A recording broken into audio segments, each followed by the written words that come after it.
El último tema que vamos a tocar es el que llamamos neurochantas. ¿Qué es lo que sucede?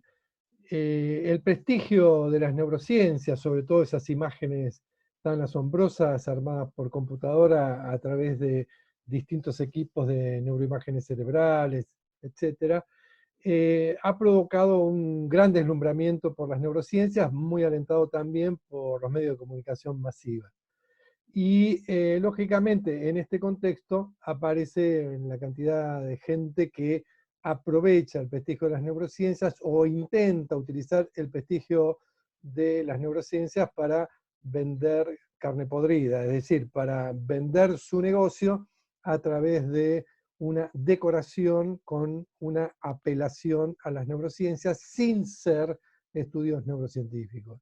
Aquí les presentamos una guía para descubrir a los neurochantas e identificarlos.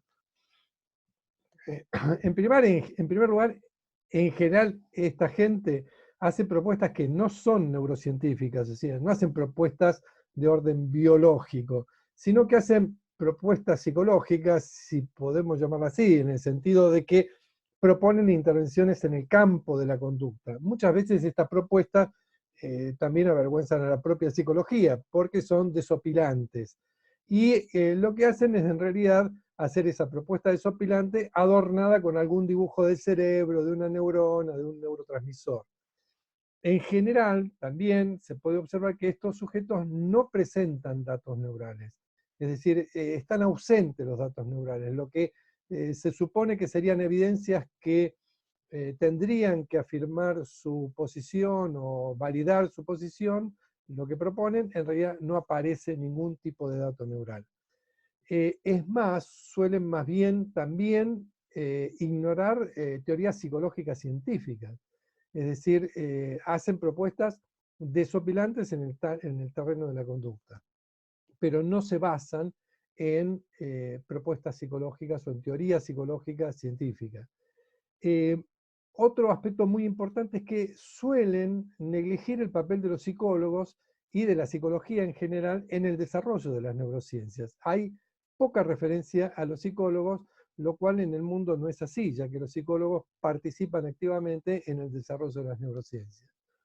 Son reduccionistas vergonzantes en el sentido, o sea, no son reduccionistas científicos. En realidad, con un reduccionista científico uno puede discutir porque es una posición científica que uno puede estar o no estar de acuerdo y discutir su valor o no para, digamos, validar alguna posición psicológica. Eso es discutible en el campo de la ciencia, pero estos son reduccionistas vergonzantes. ¿En qué sentido?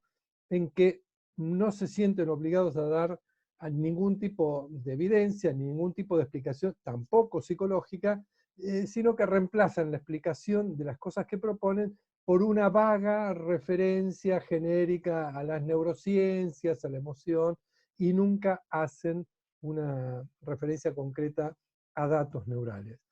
Y otra característica muy típica de esta gente es que aman los medios de comunicación y sobre todo aman los negocios. Vamos a ver algunos ejemplitos de esto. Por ejemplo, uno mete neurociencias en internet y se llena de este tipo de propuestas. Por ejemplo, gimnasia cerebral. ¿Qué es eso de gimnasia cerebral? Uno, dos, tres, hop, hop. Es ridículo. ¿A dónde están los datos neurales? Nada. Aprende sobre brain gym o gimnasia cerebral. 5 técnicas para mejorar tu memoria y tu salud mental. Neurociencia, ¿dónde está? En ningún lado. En el nombre. O esta otra, por ejemplo, 3 formas de entrenar a su cerebro para dejar de preocuparse. Y la verdad que será buenísimo dejar de preocuparse. Tenés que detener tu cerebro de la preocupación, encima podrían redactar mejor, ¿no? De la preocupación al escribirlo. O sea, la técnica de escribir, que sería una técnica conductual, hace que el cerebro se detenga en su preocupación. Meditar para tener un cerebro sin preocupaciones. Hay muchas técnicas de meditación, hay todo un desarrollo sobre la meditación, pero la meditación no es para tener un cerebro sin preocupaciones. O sea, acá se parasita la meditación y las técnicas de meditación y se parasitan también las neurociencias. haga ejercicio para entrenar su cuerpo, a su cuerpo y su cerebro para dejar de preocuparse. No es lo mismo. Detener el cerebro es una pavada total. Hay estudios neurocientíficos sobre la meditación y hay explicaciones o por lo menos datos científicos que se relacionan con cierto tipo de explicaciones psicológicas del efecto de la meditación. No vamos a abordar eso, pero podemos reírnos un rato, detener el cerebro, bueno, y después ¿quién lo arranca? Y bueno, el neuromarketing, cómo emocionar al consumidor, la idea de que van a aplicar técnicas pertenecientes a la neurociencia en el ámbito de la mercadotecnia, etc. Las técnicas para manipular clientes existen. Muchos psicólogos trabajan en publicidad y en marketing, y la psicología es reina en este aspecto. En este caso, el prefijo neuro es para mejorar el marketing del libro del que lo escribió. No hay ninguna indicación neural concreta, ninguna técnica neural concreta, más que una vaga referencia a mecanismos emocionales, etcétera, etcétera. Y aquí otro lugar que parasitan los neurochantas, o el neurochantaje, queda chantaje, o el neurochantismo, es el campo de la educación. Metan neuroeducación en internet y van a encontrar mucho chantaje no sería, mucho chanta, que en realidad oculta que es un campo de intensa investigación neurocientífica. Las bases neurales de la educación se estudian seriamente y hay avances muy importantes y muy interesantes. Fíjense en esto que sale de una capacitación, habla de 5 beneficios de los recreos cerebrales. Lógico, si venís de la gimnasia cerebral, después tienen que hacer, como está cansado, un recreo cerebral. Los alumnos serán más eficientes, activar su cerebro generará una actitud positiva, liberarán estrés, vendrán nuevas ideas creativas después de estos recreos, que es fabuloso. Y los recreos ayudan a disfrutar el proceso de aprendizaje. Genial, muchachos, ya saben lo que tienen que hacer para disfrutar neurofisiología 1. Incluso miren esta transparencia, muy original, muy graciosa, acompañada por la referencia siguiente. Si tu trasero está chato, acá se ve en la transparencia, tu cerebro está chato. Eso es el último descubrimiento de la neuroeducación. Esto es desopilante, no tiene ningún asidero científico. El problema es que sería gracioso solamente y un poco trabajoso separar la paja del trigo en Internet. Pero esto es neuroeducación para Lucrecia Prat-Gay, hermana del ex ministro de Hacienda, y que da esta capacitación a través de un contrato con el Ministerio Nacional de Educación en el año 2018. Entonces, los neurochantas hacen daño a la neurociencia y a la psicología, a las dos. En síntesis, entonces, respecto a la clase 1 perteneciente al tema 1, Psicología y Neurociencias. Hemos hablado sobre el dogma de la neurociencia, un principio general que no se somete a investigación científica precisamente por ser muy general, pero cuyos colorarios sí se pueden someter a investigación científica, y hay una enorme cantidad de evidencias que muestra que un cambio en el sistema nervioso produce un cambio en la conducta. Ese es el primer corolario.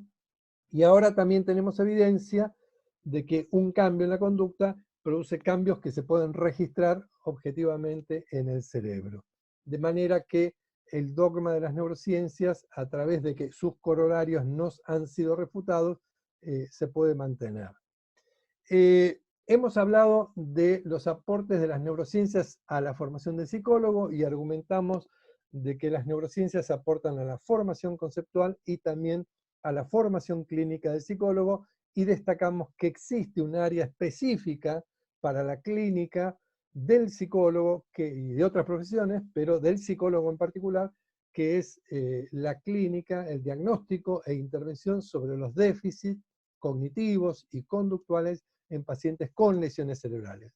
La lesión es biológica, pero muchas de sus consecuencias se tienen que evaluar a través de instrumentos conductuales, test, pruebas, etc. Y la intervención no es biológica, sino que es también conductual, reentrenar, adaptar, rehabilitar.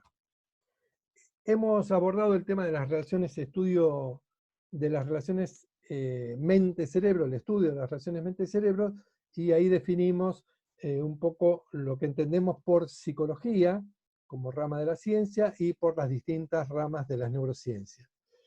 En el intento de trazar un panorama histórico, también mostramos la frenología de Gall y abordamos sus enseñanzas.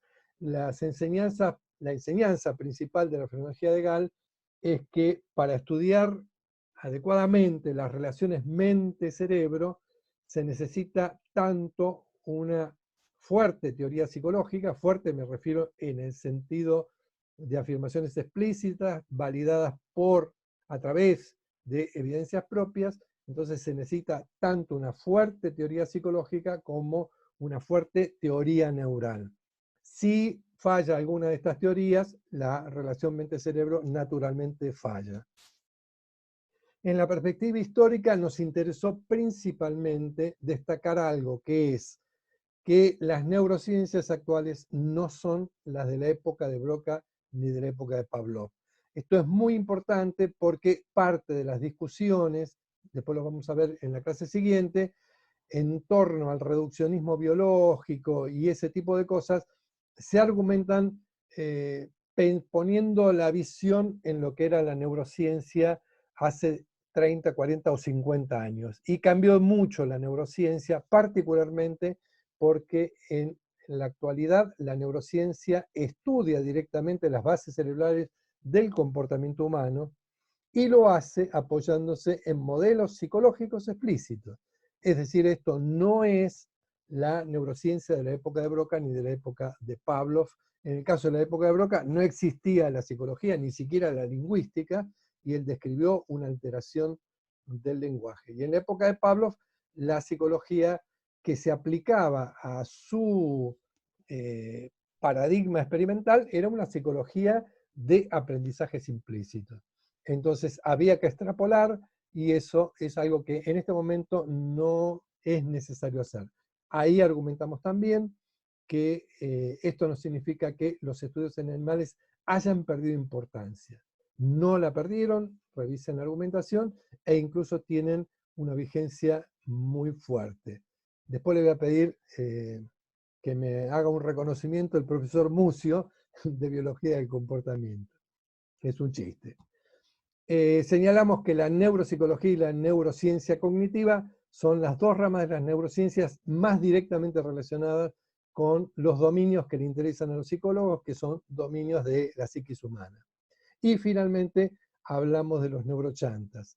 Esto es muy importante porque la discusión seria con los investigadores, los neurocientíficos, desde el campo de la psicología son importantes. Pero hay que hacer discusiones científicas. Los chantas no. No se puede hacer una discusión seria desde la psicología con posiciones que son oportunistas, son deformaciones, son intereses exclusivamente comerciales. Y la verdad que es sumamente repudiable que algunas de esas cosas se hagan con presupuesto del Estado, que lo aportamos todos nosotros.